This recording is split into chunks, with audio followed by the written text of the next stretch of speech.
Section 1. In this section, you'll hear a conversation between David and Claudia about their holiday trip. First, you have some time to read questions 1 to 5.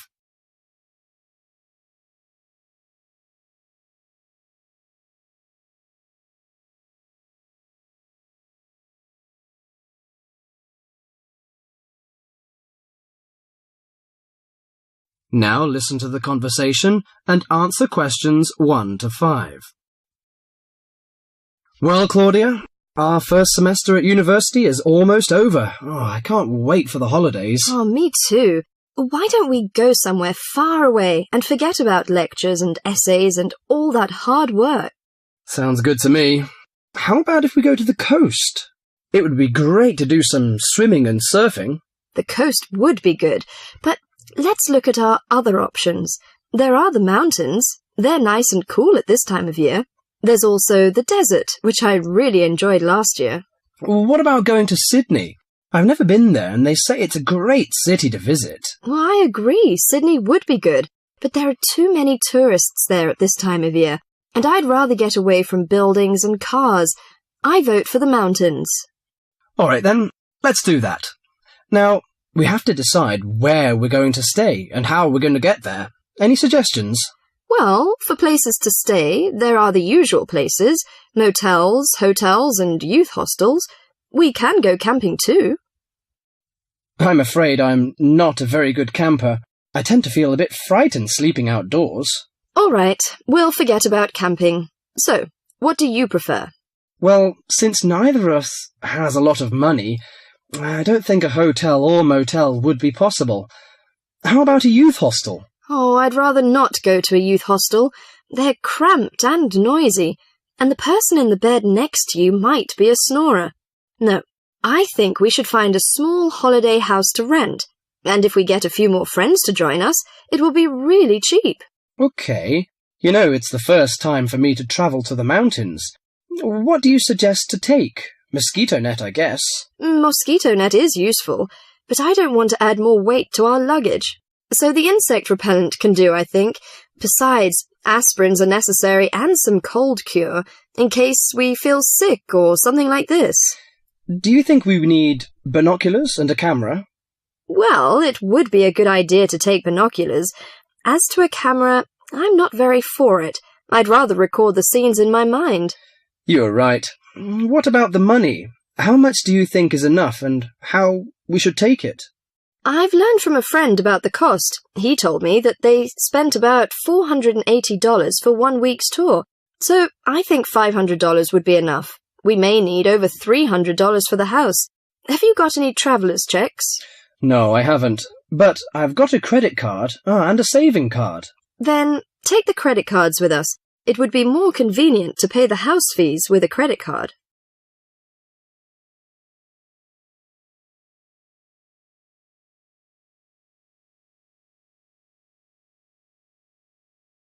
Before the rest of the conversation, you have some time to read questions 6 to 10.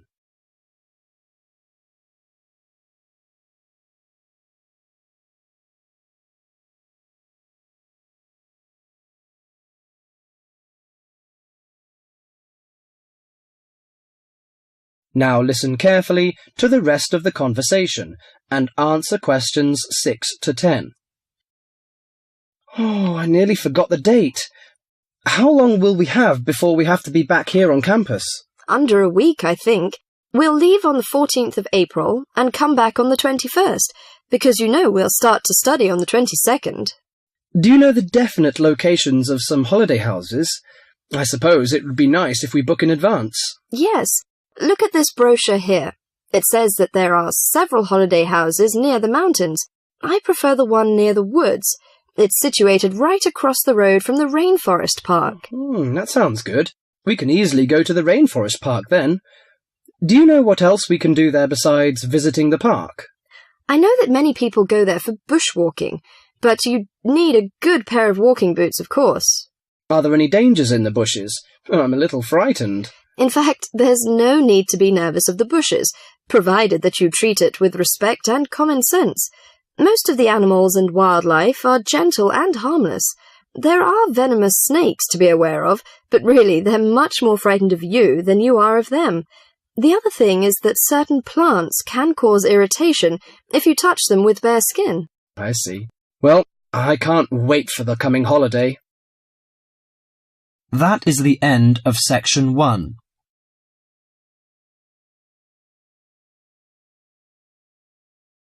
You now have half a minute to check your answers.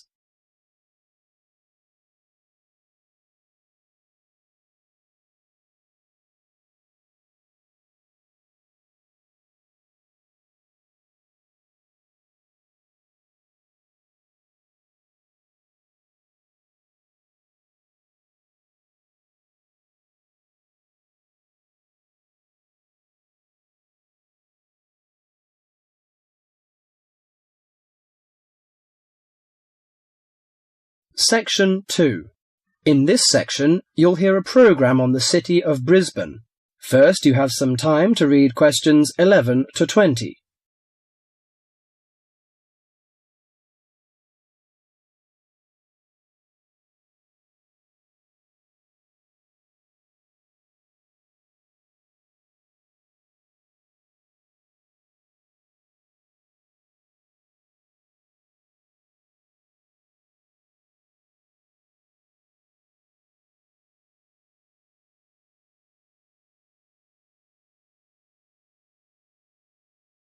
Now listen to the conversation and answer questions 11 to 20.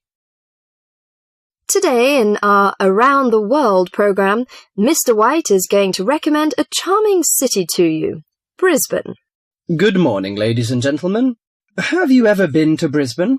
Well, if you are looking for a mild climate, a relaxed atmosphere, and a lot of culture, Brisbane might be the place for you.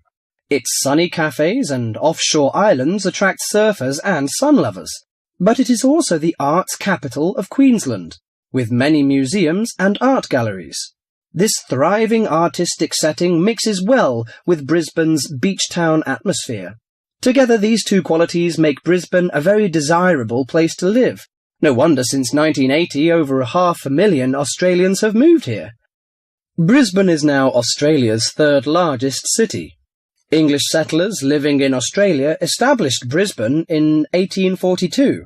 At that time, more than 100,000 Aboriginal Australians were living in Queensland. As the settlers discovered Queensland's resources, more and more of them moved in. Regretfully, the settlers drove the Aboriginal Australians from their lands. By 1859, Brisbane had grown into a prosperous city. In 1988, the world watched as Brisbane hosted the World Expo. This international fair showcased new technology, but it also showed off the city of Brisbane to the world. Brisbane also hosts a wide range of events year-round. In April, everyone can enjoy a few laughs at the Comedy Festival, and movie lovers will enjoy a film festival that takes place every August. For 2 weeks in September, there is an outdoor festival of the arts. In October, a music festival draws a large crowd. And in January, you can see Brisbane's most bizarre event. You may be surprised to hear that. The annual cockroach races.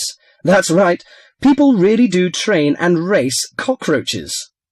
Brisbane's nice climate and compact design makes it easy to explore on foot. Follow the golden arrows in the footpath around the city centre. This will lead you on a tour of Brisbane's historical district. From the city centre, take a boat across the Brisbane River to South Bank. This area is popular for its bike paths, beach and weekend market. Hundreds of artists display their wares at this market.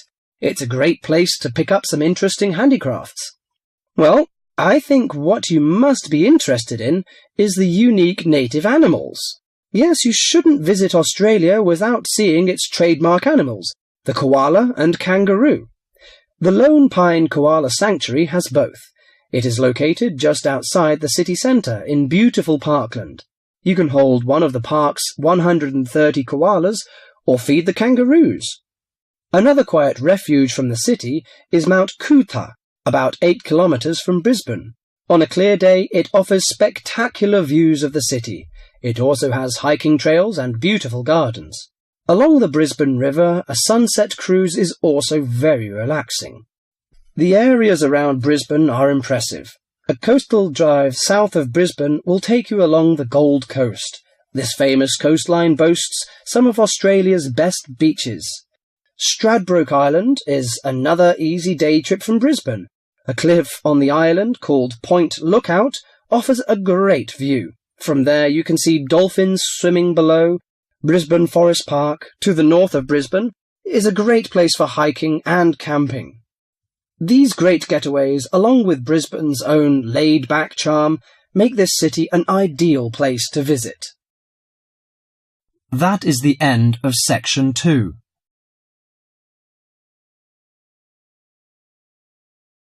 You now have half a minute to check your answers.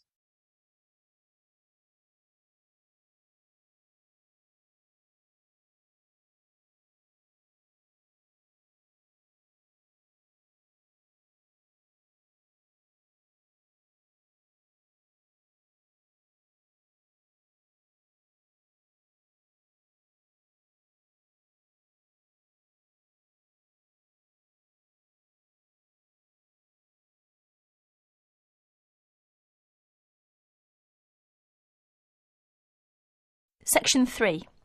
Mr. Jackson, who feels that he is physically unfit, is consulting with his doctor about his health condition.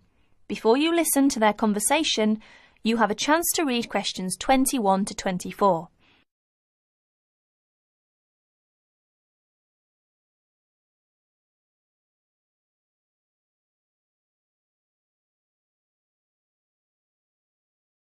Now please listen to the recording and answer questions 21 to 24. Well, Mr. Jackson, the first and important thing I have to tell you is that there is really nothing seriously wrong with you. Physically, that is. My very thorough re-examination and the analyst's report show that basically you are very fit. Yes, very fit. So, why is it, Doctor, that I'm always so nervy, tense, ready to jump on anybody? My wife, children, colleagues. I think your condition has a lot to do with, shall we call it, way of life, habits? Way of life? Habits? Yes, now tell me, Mr. Jackson, you smoke, don't you? Yes, I'm afraid I do, Doctor. And rather heavily, I imagine. Well, yes. I smoke, about 40, 50 a day, I suppose. You should do your best to stop, you know. Yes, I see. But, it won't be the first time. I've tried to give up smoking several times, but it's no good. You see, 50 a day is overdoing it, you must admit. You must cut down at least that. Ah, yes. I know that when you're feeling tense, you probably feel that a cigarette relaxes you. But in the long run, I do advise you to make a real effort to quit smoking. Of course, but, well, it's easy to say give it up or cut it down, but, you know. Well, in my opinion, you have no choice. Either you make a real effort or there's no real chance of your feeling better. You see, well, obviously I could prescribe some kind of tranquilizer, but would that help? I'd prefer, and I'm quite sure you'll agree, I'd prefer to see you really back to normal, not just seemingly so. And that's my reason for asking you several more questions about your other habits. Right. Now you have a chance to read questions 25 to 30.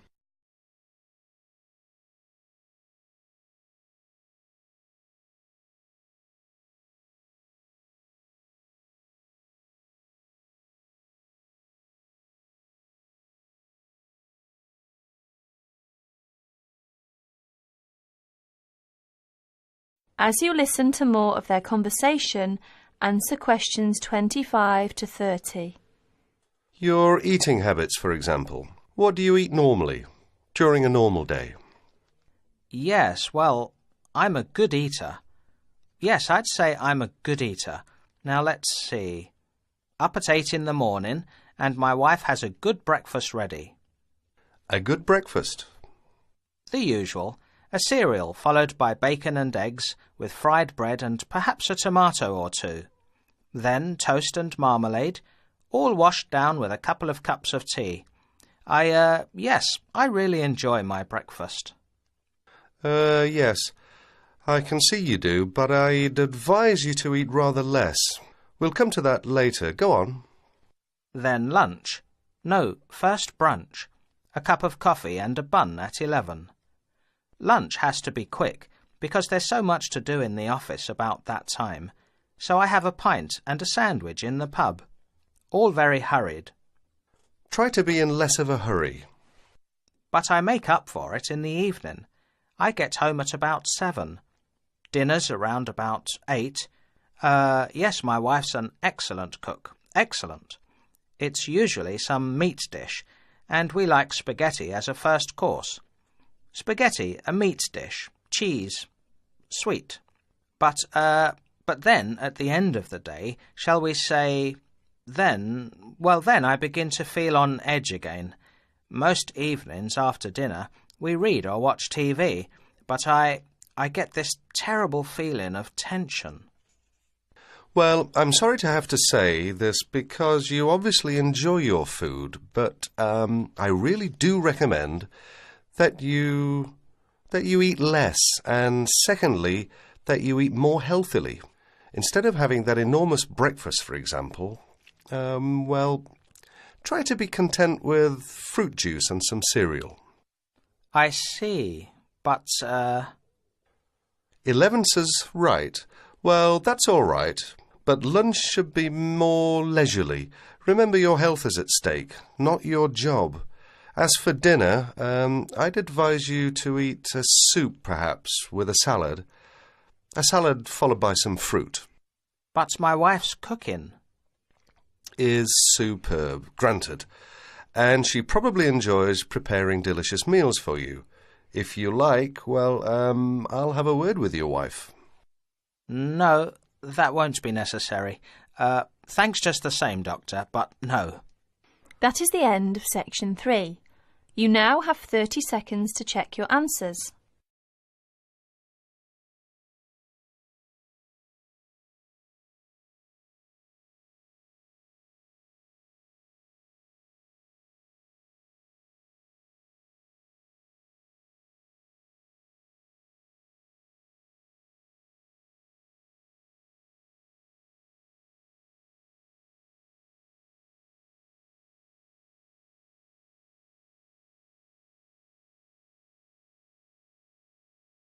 Section 4.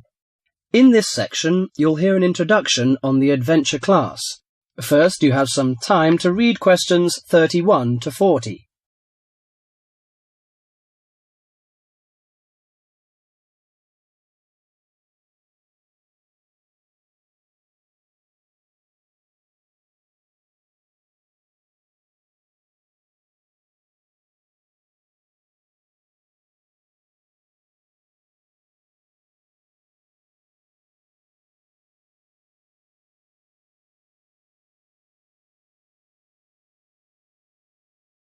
Now listen to the conversation and answer questions 31 to 40.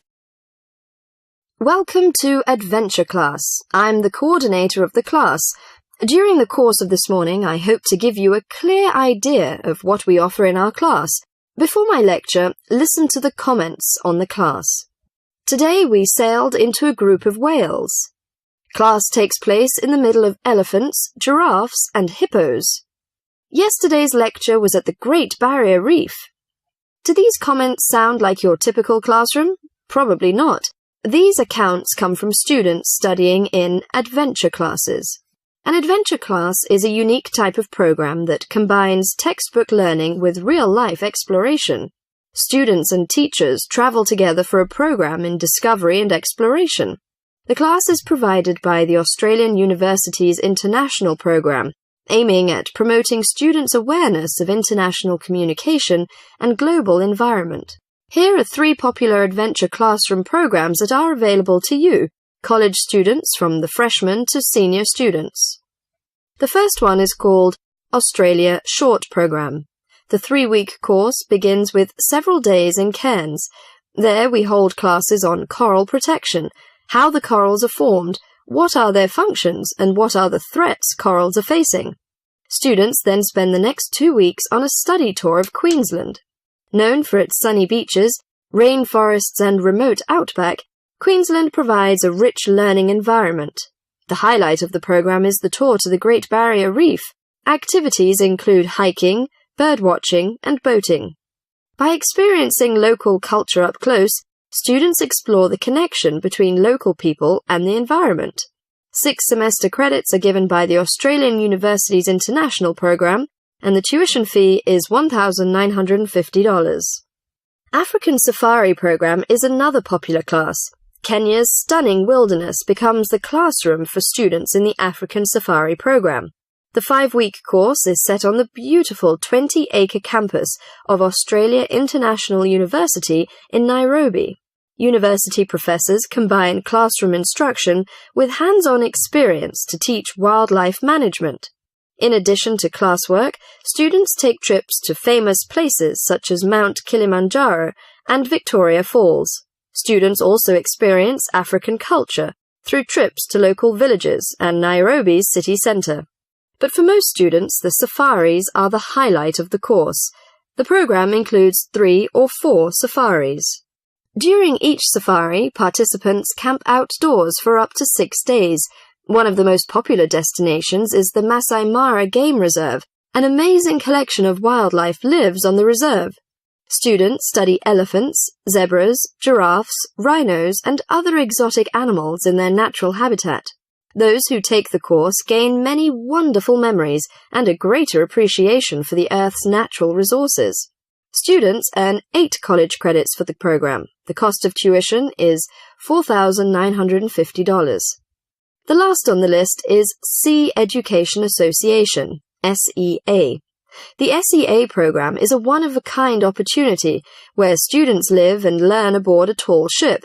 The course combines ocean research with instruction and personal experience in sailing. After careful instruction, both on shore and at sea, the participants begin practicing what they've learned. Everyone on board takes turns operating and navigating a 134-foot sailing ship. That is the most outstanding. Life at sea is non-stop, so everyone is assigned to a watch. During that time, students work in the lab, in the kitchen, on deck, or in the engine room. Each watch group includes 8 people who rotate throughout a 24-hour schedule. They learn how to live at sea and how to work together as a team. Students can choose from 3 programs in different locations, each about 3 weeks long. College credit is awarded, and the cost is $3,600. Is an adventure classroom for you? If the idea of learning through adventure interests you, you might want to apply. It would certainly be an experience you would never forget. That is the end of section 4.